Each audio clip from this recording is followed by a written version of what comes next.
أعوذ بالله السميع العليم من الشيطان الرجيم بسم الله الرحمن الرحيم والصلاة والسلام على رسول الله وبعد السلام عليكم ورحمة الله وبركاته. Chers frères et sœurs en islam, nous sommes heureux de vous rencontrer une fois de plus dans ce numéro 4 de cette émission intitulée Le voyage vers la piété à travers le mois béni de Ramadan. Aujourd'hui, nous allons vous parler d'un autre acte méritoire, un autre acte bénéfique pendant ce mois béni de Ramadan. Cet acte n'est rien d'autre que la lecture du Saint-Coran. La lecture du Saint-Coran, d'abord, c'est un acte méritoire en tout temps. Avant même le mois de Ramadan ou après le mois de Ramadan, c'est l'un des meilleurs actes. Sinon, on peut dire ce qui rend l'être humain ou le musulman le meilleur. Car le prophète sallallahu alayhi wa sallam, il a dit dans un hadith authentique, le meilleur d'entre vous est celui qui aura appris et qui aura enseigné le Coran. Khayrukum man ta'allama al-Qur'an wa 'allama. Lisez le Coran, chers frères et sœurs.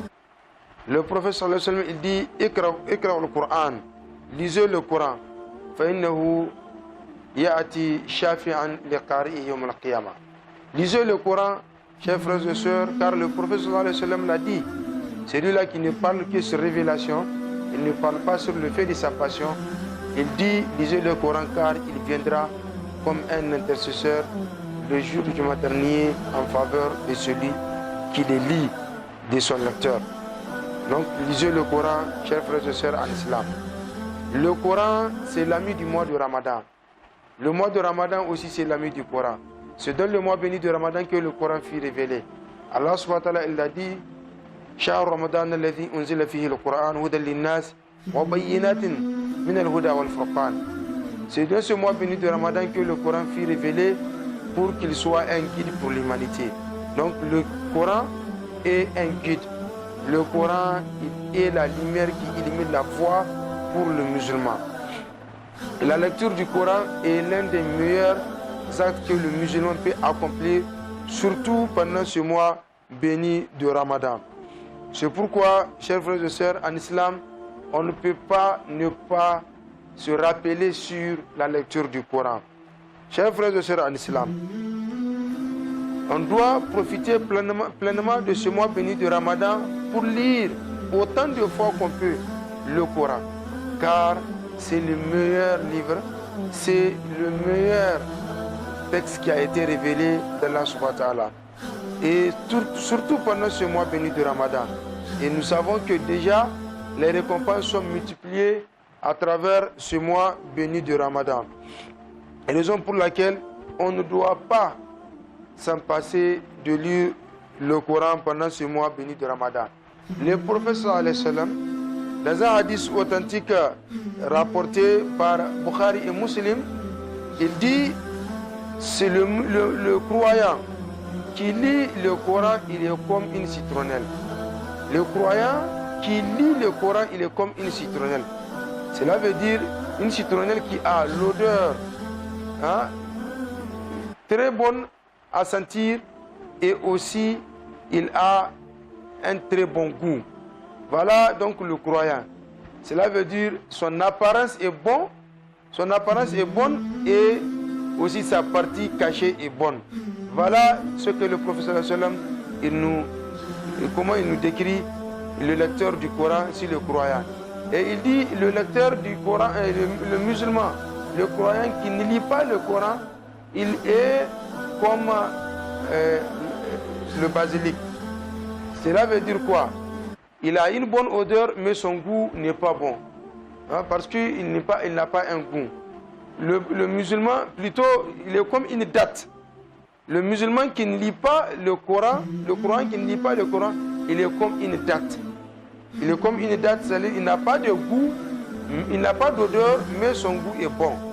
L'apparence n'est pas très attirante, mais sa face cachée est bonne parce que c'est un croyant. Il dit l'hypocrite qui lit le Coran, il est comme le basilic, c'est-à-dire qu'il a une bonne odeur, mais il n'a pas un bon goût. Et c'est lui qui est hypocrite et qui ne lit pas encore le Coran, lui, il est comme si on peut le décrire comme un melon amer. Un melon amer qui n'a pas de bon goût, il n'a pas de bonne odeur. Il n'a pas d'odeur et il n'a pas de bon goût.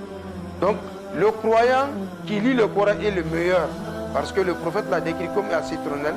Il a une très bonne odeur et il a un très bon goût. Une très bonne apparence et son intérieur est aussi bon. Qu'Allah subhanahu wa ta'ala fasse que nous soyons parmi ceux-là. Donc, si le lecteur du Coran, de façon générale, il est ainsi, qu'en est-il de celui qui lit le Coran pendant tout le mois béni de Ramadan? Et nous savons déjà, comme le prophète l'a dit, chaque lettre qu'on lit dans le Coran, ça nous fait 10 bonnes œuvres. Imaginez 10 bonnes œuvres multipliées par 700. Et imaginez le nombre de lettres qui composent une sourate ou qui compose tout le Coran entier. C'est pourquoi il est rapporté du prophète sallallahu alayhi wa sallam par les compagnons qui disent que le prophète est le plus généreux. Il est plus généreux pendant le mois du Ramadan. Et pendant le mois du Ramadan, l'ange Gabriel venait réviser le Coran avec le prophète sallallahu alayhi wa sallam. Donc le mois béni de Ramadan, c'est un mois de lecture du Coran. Et il est rapporté de nombreux compagnons et de pieux prédécesseurs qui pendant le mois de Ramadan, ils lisent le Coran plusieurs fois, c'est-à-dire en entier. Par exemple, il est rapporté de Othman ibn Affan, radiallahu anhu, qui lit le Coran entier chaque nuit. Et il est rapporté aussi de certains pieux prédécesseurs, comme Imam Shafi'i, qui lit aussi le Coran 60 fois pendant le mois de Ramadan. C'est-à-dire qu'il lit le Coran entier 2 fois par jour pendant le mois béni de Ramadan. Et certains prédécesseurs qui sont venus après eux aussi avaient ces mêmes pratiques, comme Al-Qatada, dont il est rapporté aussi qu'il lisait le Coran entier chaque jour. Imam Ahmad, quand le mois béni de Ramadan arrive, il arrête tout. Ainsi que Imam Malik aussi, ils arrêtent tout, et l'enseignement des hadiths, et l'enseignement de la jurisprudence, ils arrêtent tout l'enseignement pour se consacrer uniquement à la lecture du Coran. Le mois béni de Ramadan, c'est un mois de Coran. Lisons le Coran, profitons pleinement, chers frères et sœurs, de ce mois béni de Ramadan. Combien de versets tu auras lu par jour?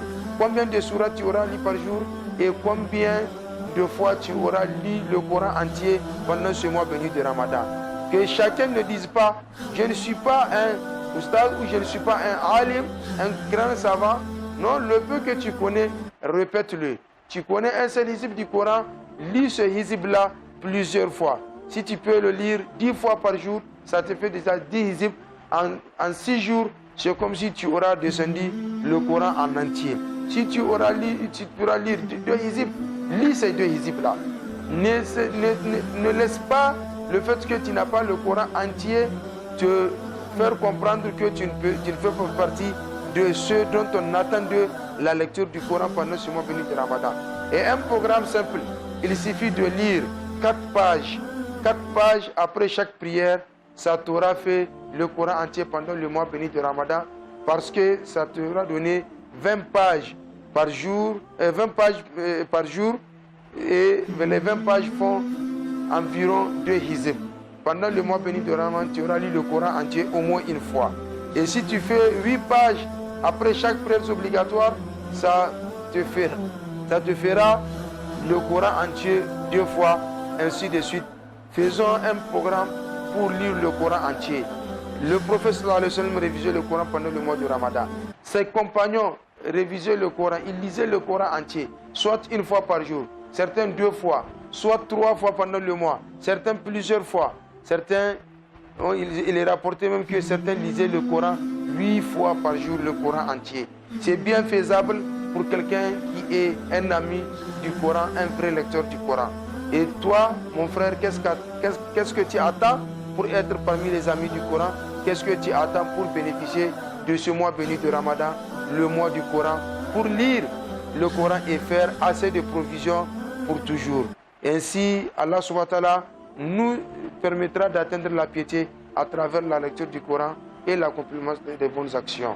Qu'Allah subhanahu wa ta'ala nous donne la force de lire le Coran, qu'Allah subhanahu wa ta'ala accepte nos jeûnes et l'ensemble de nos bonnes œuvres, et qu'Allah subhanahu wa ta'ala nous pardonne. Subhanakallahumma wa bihamdika ashhadu an la ilaha illa anta astaghfiruka wa atubu ilayk. Ça fait à la prochaine fois au prochain numéro, chers frères et sœurs. Merci de nous avoir suivis.